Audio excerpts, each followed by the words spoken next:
Qu'est-ce qui est normal ? Eh bien, les choses que nous allons vous montrer aujourd'hui ne le sont certainement pas.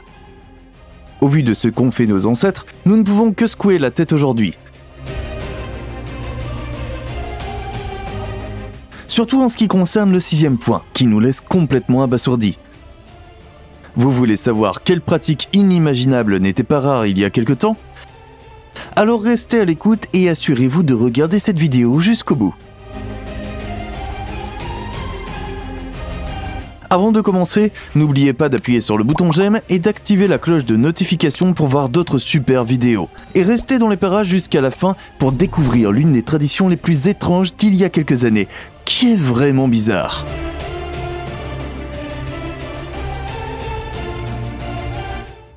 Des collants peints. De nombreuses femmes qui voulaient acheter des collants pendant la Seconde Guerre mondiale ont dû renoncer lorsque les étagères étaient vides. Après tout, la majeure partie du nylon était nécessaire à l'armée, par exemple comme tissu de parachute, mais aussi pour les cordes, les tuyaux et les poêles de nettoyage. Lorsque l'approvisionnement était rare, il fallait trouver d'autres moyens de donner aux jambes des femmes l'apparence de collants souhaités. C'est pourquoi des produits tels que des bas liquides et le maquillage des jambes sont apparus sur le marché dans les années 1940. Comme vous pouvez déjà l'imaginer, il s'agissait de crèmes et de pâtes censées rappeler visuellement les articles vestimentaires convoités mais non disponibles. Lorsque l'argent manquait pour se procurer des cosmétiques décents pour les jambes, certaines femmes se teignaient même les jambes avec du thé. D'autres dessinaient une longue ligne pour imiter au moins une couture. Aux grandes dames de celles-ci, aux grandes dames de celles qui les portaient, elles devaient cependant se mettre à l'abri le plus rapidement possible au premier signe de pluie. Après tout, les bas peints auraient été immédiatement lavés. Dans l'Allemagne d'après-guerre, les vrais collants étaient si difficiles à trouver qu'ils sont devenus un moyen de paiement à part entière sur le marché noir. Il est interdit d'être laid. Ce qui peut sembler être une mauvaise blague faisait partie de la vie quotidienne aux États-Unis il y a plus de 100 ans. Il était officiellement interdit d'être laid. Jetons un coup d'œil au décret en vigueur à Chicago en 1881. Afin de ne pas gêner le reste des citoyens, toute personne qui était, je cite, mutilée, malade ou déformée de toute autre manière, devait être bannie des rues. Toute personne qui s'aventurait en public malgré son apparence indésirable pouvait se voir infliger une amende pouvant aller jusqu'à 50 $, ce qui représentait une petite fortune à l'époque. Après la Première Guerre mondiale, de plus en plus de soldats rentraient aux États-Unis, souffrant de blessures horribles. Bien que les attitudes populaires aient changé, la loi sur la laideur de Chicago sera appliquée jusque dans les années 1950, avant d'être abolie en 1974. James Bauge. James Bauge détient un curieux record. En 1913, il est devenu le premier enfant de l'histoire à être posté. Auparavant, ses parents avaient donné à leur fils de 8 mois des timbres de 15 cents et l'avaient assuré pour 50 $.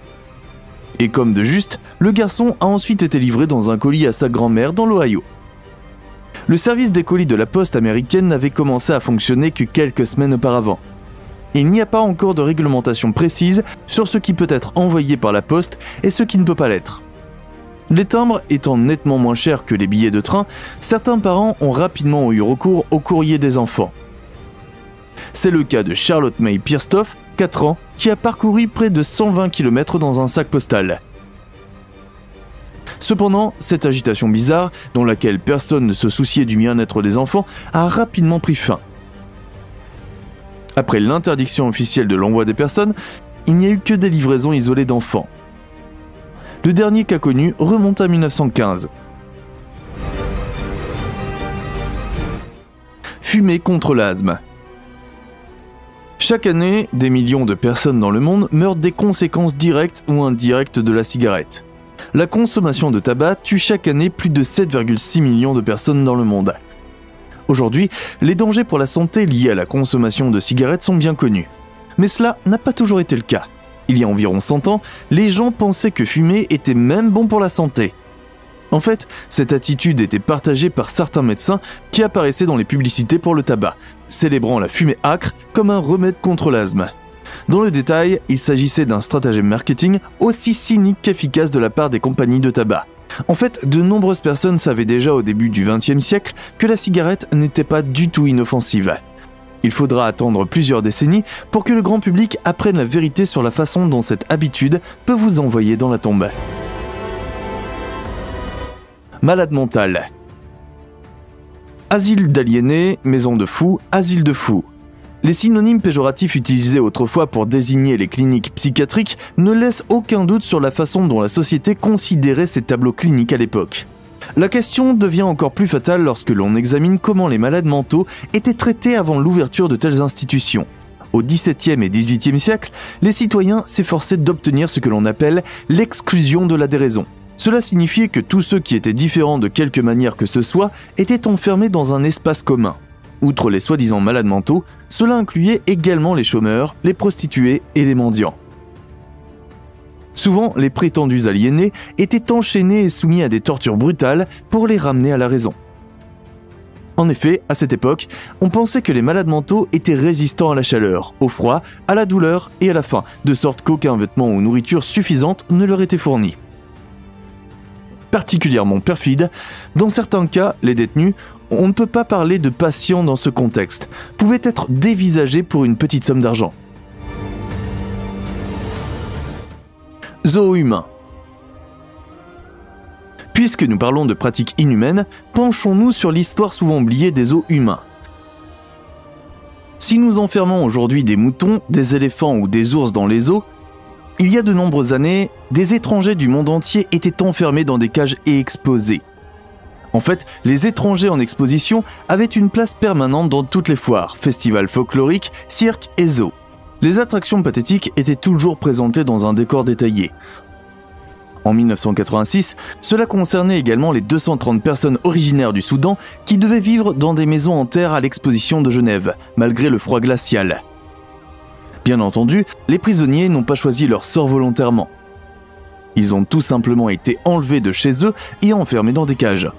Ces expositions ethnographiques étaient très populaires en Amérique du Nord et en Europe, où des millions de personnes se pressaient pour voir ce qui était exotique et étranger. Il n'est pas rare que des enclos humains spéciaux soient installés dans des zoos ordinaires.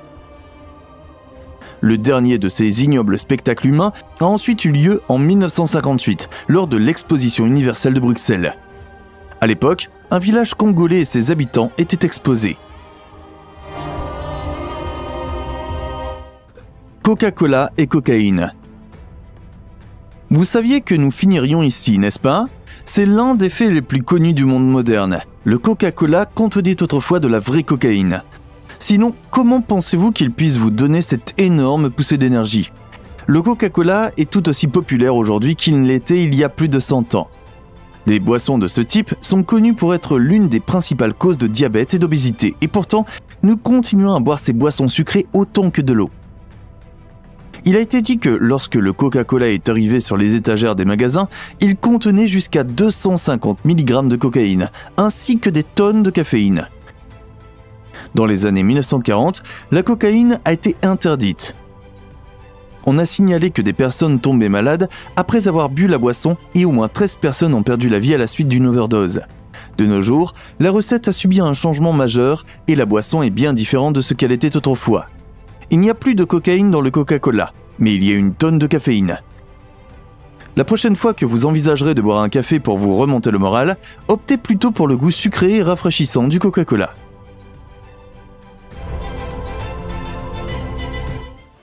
L'héroïne de Bayer. Vous ne voulez peut-être pas le croire, mais Bayer, le premier vendeur d'aspirine et d'autres médicaments en vente libre, vendait autrefois de l'héroïne. À cette époque, l'héroïne était présentée comme le remède à pratiquement tous les désagréments corporels imaginables. Elle pouvait traiter un mal de tête, une douleur musculaire, une bronchite et bien d'autres choses encore. Mais surtout, elle pouvait vous aider à dormir. Cette drogue était partout, et de nombreux parents mettaient leurs enfants au lit avec du sirop contre la toux mélangé à de l'héroïne. Les problèmes ont commencé à surgir lorsqu'on a découvert que ce médicament créait une forte dépendance. Il n'a pas fallu longtemps pour qu'il soit interdit aux États-Unis et dans d'autres pays, et de nos jours, vous ne pouvez même pas fabriquer ce médicament sans être envoyé en prison fédérale. Cela peut nous sembler déconcertant de nos jours, mais l'héroïne était autrefois l'un des médicaments en vente libre les plus populaires sur le marché. Oubliez le Tylenol ou l'Advil, prenez une pilule d'héroïne et vous serez comme neuf. Nous sommes évidemment sarcastiques ici. Cette drogue a entraîné de graves problèmes pour de nombreuses personnes, et nous n'en sommes pas certains, mais on s'attend à ce que des centaines de milliers de personnes soient décédées à la suite d'une surdose involontaire de cette drogue.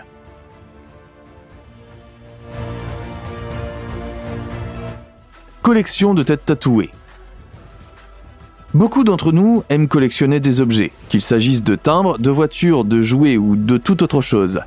Mais si je vous disais que certaines personnes collectionnaient des têtes humaines préservées? Les Mokomokai sont des têtes du peuple maori de Nouvelle-Zélande qui ont été conservées et recouvertes de multiples tatouages. Diverses tribus et groupes de personnes ont conservé leurs morts. Ce n'est pas le plus étrange. Les choses deviennent étranges quand on réalise que ces têtes étaient achetées et vendues par des milliers de personnes comme des marchandises de valeur. Cette tendance n'a commencé à s'estomper qu'au 19e siècle, lorsque les gens commençaient à avoir la tête droite et à réaliser que collectionner des têtes humaines était bizarre, très bizarre. À cette époque, les hommes étaient connus pour avoir de nombreux tatouages qui couvraient leur visage. Les femmes n'avaient généralement des tatouages que sur le menton ou les lèvres. Chaque tatouage était unique et racontait une histoire sur la vie de cette personne. En temps de guerre, on sait que les gens échangeaient ces têtes contre des armes ou des munitions, ce qui montre à quel point ces têtes étaient précieuses.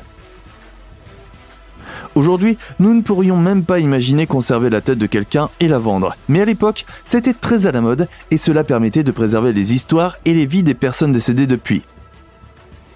Quand on y pense de cette façon, cela peut sembler plus séduisant. Mais de nos jours, nous nous contentons d'archiver la page Facebook de la personne concernée afin que ses amis et sa famille puissent le parcourir et revivre de vieux souvenirs. Je pense que c'est beaucoup plus normal et acceptable. Pas vous ? Kit d'expérimentation. Un ours en peluche, une poupée et un kit de laboratoire avec du vrai plutonium et de l'uranium. Il n'en faut vraiment pas plus pour faire le bonheur des petits. Ce qui est évidemment interdit aujourd'hui n'était pas considéré avec autant d'attention dans les années 50. Des dizaines de centres d'essai qui testent les jouets des enfants pour en déterminer les dangers, c'est ridicule. Même si les quantités de substances radioactives étaient plutôt faibles, il semble inconcevable aujourd'hui que ce jeu ait été commercialisé à l'époque. Le slogan publicitaire des jeux aux yeux brillants n'a jamais été aussi approprié. Cage à bébé. Les enfants ont besoin d'air frais. Il est regrettable que la mère n'ait pas le temps de sortir avec son bébé à cause de toutes les tâches ménagères. Du moins, c'est ce qu'on pensait il y a de nombreuses années. Heureusement, ce problème était autrefois facile à résoudre. Pour ce faire, on plaçait l'enfant dans une boîte à barreaux qui était fixée à l'extérieur de la fenêtre. Si le petit était bien aéré, il pouvait alors être ramené dans l'appartement. Ce qui aujourd'hui fait plutôt penser à des cages de prison était en fait bien intentionné à l'époque. Ainsi, le médecin américain Luther Emmett Holt affirmait que l'air frais est essentiel pour nettoyer le sang, favoriser la croissance et stabiliser la santé. Les ermites décoratifs. Les ermites décoratifs, ou en d'autres termes, les nains de jardin humains. Au XVIIIe et XIXe siècle, si un ermite voulait gagner un peu d'argent supplémentaire, il avait la possibilité de séjourner dans des parcs de campagne anglais. Il était stipulé par contrat à quelle heure de la journée l'habitant du jardin devait se présenter afin de divertir les propriétaires et leurs invités par son apparition. La publicité publiée par le noble Charles Hamilton au XVIIIe siècle montre les devoirs de l'ermite ornemental. Ainsi, il doit porter un manteau de laine et ne doit en aucun cas se couper les cheveux, la barbe ou les ongles. En outre, il lui était strictement interdit de se promener dans le domaine de M. Hamilton ou de parler aux domestiques. Un soi-disant ermitage devait servir de logement, où l'homme trouverait divers objets tels qu'une natte, une paillasse et un sablier.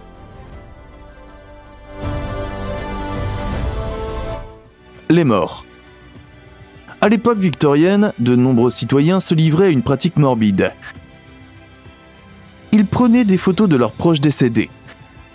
Pour ce faire, les morts étaient drapés de la manière la plus réaliste possible et se retrouvaient souvent à côté des membres de leur famille encore en vie. Par conséquent, il n'était pas toujours facile de savoir quelle personne sur la photo était déjà morte et laquelle ne l'était pas. Comme le taux de la mortalité infantile était très élevé à l'époque, les jeunes décédés étaient souvent pris en photo. Souvent, c'était la seule photo prise de la personne. Si aujourd'hui chacun d'entre nous peut prendre une photo en un rien de temps, les choses étaient très différentes il y a 150 ans. Si la photographie était très répandue à l'époque, elle était tout sauf banale. Très bien les amis, c'est maintenant votre tour. Quelle est la chose de cette époque qui vous a le plus surpris? Connaissez-vous d'autres choses qui étaient parfaitement normales à l'époque, mais qui seraient inimaginables aujourd'hui? Faites-nous en part dans les commentaires ci-dessous. N'hésitez pas à laisser un pouce bleu à notre vidéo si vous êtes heureux que ces pratiques inquiétantes fassent partie du passé. Et pendant que vous y êtes, n'oubliez pas de vous abonner pour recevoir régulièrement des mises à jour sur les histoires les plus incroyables. Sur ce, merci de nous avoir regardés, prenez soin de vous et à la prochaine fois.